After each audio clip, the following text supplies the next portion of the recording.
So I love that you've moved us to this and conversation because whenever I get a chance to talk to somebody who has an interesting piece of their own personal puzzle that most people wouldn't know, because I do as well. Mm. I found that you have a YouTube channel and that you're a pretty awesome singer-songwriter. So tell us a Oh, little bit about that. What's your inspiration? Like walk me through that a little bit. Like this is the feel good part of this. So I'm yeah, well, curious to learn more. I've been a musician all my life. I put my I was, in my 20s, I was a professional musician, and interesting, so I moved to Nashville in my early 30s to be a songwriter, and Rick, I met a friend of mine who was a tech support manager for an IT company, and I went and met him for lunch, and then I met the president, a small company, but they did, IO cards for Unix systems. I met the guy. The guy calls me up and say, "Hey, do you need a job?" And I just moved to Nashville, so yeah. I mean, I had just gotten my degree in marketing, or whatever, and so I started as a part-time inside sales guy, and then I got full time. And then he said to me, he said, "You never know, it might be a good career move." And here I am, 30 years later.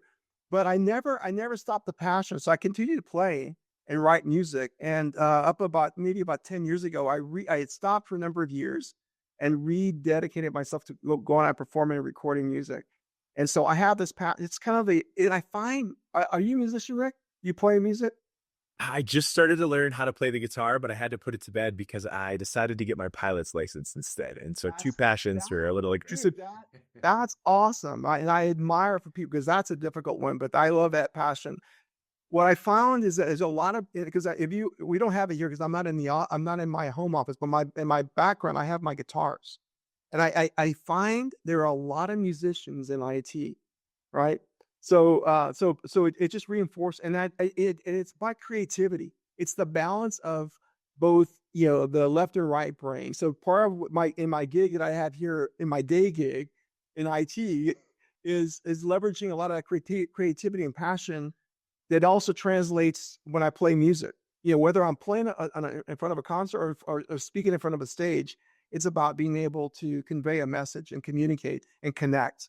And I think that's what it all is all about, Rick. It's about connecting. You talked about the question you talked about early on, whether it's awesome or not. But I think the awesome thing is be able to meet people like you, is to be able to, I'm telling you, and when I've had this conversation with partners on AI, and I show them this grid, their eye is like, "Oh, I can play now." Yeah, you were already in the game. You're in the game, man.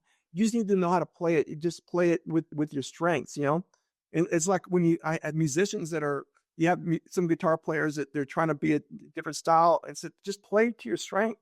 And that's one thing I finally realized even in the music. There was a certain style of music. I love jazz.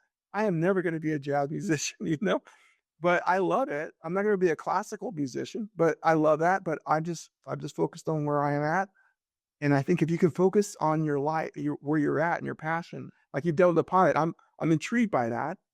Um, that's a passion, and it brings balance to life, right? And I think that so thank you for asking about that question. Thank you for uh, that gracious, comment. So thank you very much. It's awesome.